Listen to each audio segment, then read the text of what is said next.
pour parler d'un enjeu, celui de l'opinion publique occidentale, européenne, française.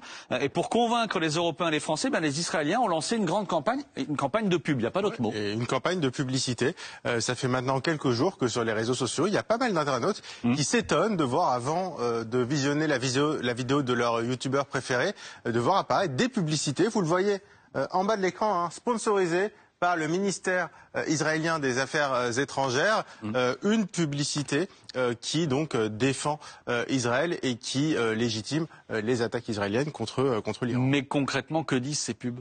Alors ces publicités, si on les résume, il y a plusieurs messages, notamment cette publicité qui est diffusée assez largement, et c'est là où on parle justement de cette menace nucléaire. Regardez bien la carte sur la gauche. Ça va jusqu'à la France. On allait jusqu'à la France. Exactement. Pourquoi le régime iranien investit-il des milliards dans des missiles capables d'atteindre l'Europe? Donc l'idée, c'est effectivement de toucher l'opinion publique, y compris européenne. Il y a d'autres volets de ces publicités, notamment les membres des autorités iraniennes, du gouvernement iranien qui ont été touchés. Et puis un message aussi, si on devait résumer, c'est Israël fait le boulot à votre place, notamment votre place, les Européens. C'est une campagne de pub qui est massive en ce moment?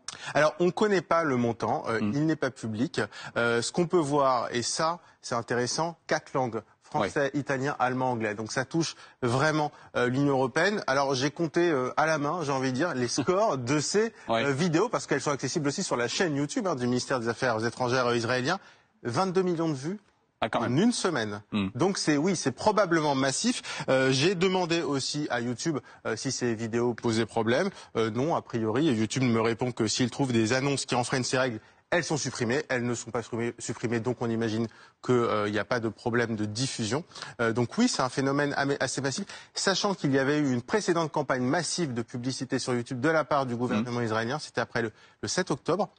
Et à l'époque, ils avaient investi, selon les estimations, environ 4 millions d'euros, rien que pour la France.